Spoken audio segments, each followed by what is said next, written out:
Welcome to the AI for Career Success video overview by Curt Robbins. We're experts at AI coaching and helping professionals like you and your employees upskill in AI. Today, we're going to dive into a really provocative statement from Matei Zaharia, the co-founder of Databricks. He says, AGI is here already. It's just not in a form that we appreciate. Now, that's a bold claim. He isn't just making a prediction. He's arguing that AGI is a present reality that we are fundamentally misunderstanding. This perspective was highlighted in a recent TechCrunch article by Julie Bort, published on April 8, 2024. The article explores the thinking of a key figure who is, right now, actively shaping the future of data and AI. So that begs the question, why should his perspective carry so much weight? Okay, so who exactly is Matei Zaharia, and why should we take his claim about AGI so seriously? Well, his background is really a crucial piece of this puzzle, built on a pretty incredible foundation of both academic and commercial success. First off, Zaharia isn't just another voice in the tech world. He is the recent recipient of the ACM Prize in Computing. And to put that in perspective for you, it's often considered the Nobel Prize of Computing. It's awarded for truly groundbreaking work that has fundamentally reshaped the entire industry.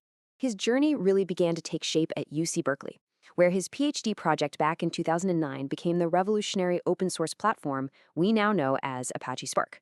From there, he went on to co-found Databricks, where he's the CTO, and somehow he still finds time to teach as an associate professor.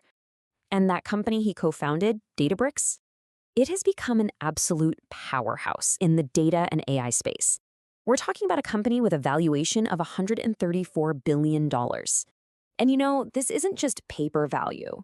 The company has a revenue run rate of $5.4 billion. This really proves the massive, real-world impact of his work. So when he speaks about AI, it's from a foundation of proven billion-dollar success. Now that we've established his credibility, let's get back to that provocative claim. What does Zaharia actually mean when he says AGI is already here? Well, to understand his point, we have to start by rethinking the very definition of intelligence itself. The standard textbook definition of AGI describes an AI that can perform any intellectual task a human can. For a long time, this has been the benchmark, kind of the holy grail of AI research.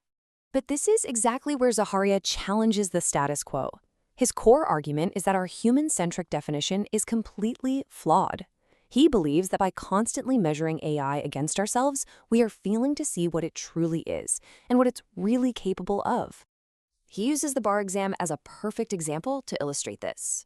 For a human to pass, they have to truly understand and synthesize years of complex legal knowledge. An AI, on the other hand, can just ingest terabytes of legal text and find the statistically most probable answer. The result, a passing grade, might look the same on the surface, but the process couldn't be more different. One is genuine understanding, the other is pattern matching on a massive scale. And this isn't just some philosophical debate about definitions. Mistaking this pattern matching for human-like understanding has serious, real-world consequences, particularly when it comes to security. Zaharia warns that because we want to see these AI agents as our little digital helpers, we are walking straight into what he calls a security nightmare. Take an AI agent like OpenClaw, for instance. These are tools designed to operate your computer for you, acting like a trusted assistant. The problem is, we start treating them like one. We give them access to our passwords, our financial accounts. This creates a huge vulnerability because the agent doesn't possess human judgment or loyalty. His warning is quite blunt. As he puts it in the article, yeah, it's not a little human there. We're mistaking complex pattern-matching systems for trustworthy colleagues, and that is a fundamental and potentially very dangerous error in judgment. So if building a digital human is the wrong goal, then what's the right one? This is where Zaharia shifts from critique to a new forward-looking vision for what AI can and should be. He argues that the most exciting path forward for AI isn't in mimicking what humans can already do. It's in augmenting our own intelligence by leveraging AI's unique, non-human strengths, especially in fields like research and engineering. So what does this look like in practice? It means using AI to automate complex experiments, to accurately compile and make sense of massive datasets. It means analyzing information beyond the scope of our five senses, like radio waves. He also points to how students are using AI to simulate changes at the molecular level, a task that's just far beyond normal human cognitive capacity. This is where AI's true power really lies. Zaharia's perspective ultimately leaves us with a critical question to consider, especially for professionals working in this field.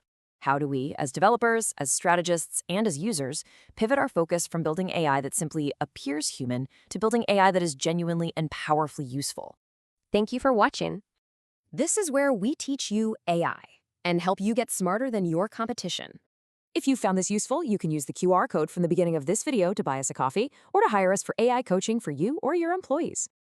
We also encourage you to subscribe to the AI for Career Success YouTube channel for more deep dives like this one. And finally, your likes, comments, and shares are incredibly helpful as they allow us to reach a wider audience of professionals looking to stay ahead in the age of AI. Thank you again.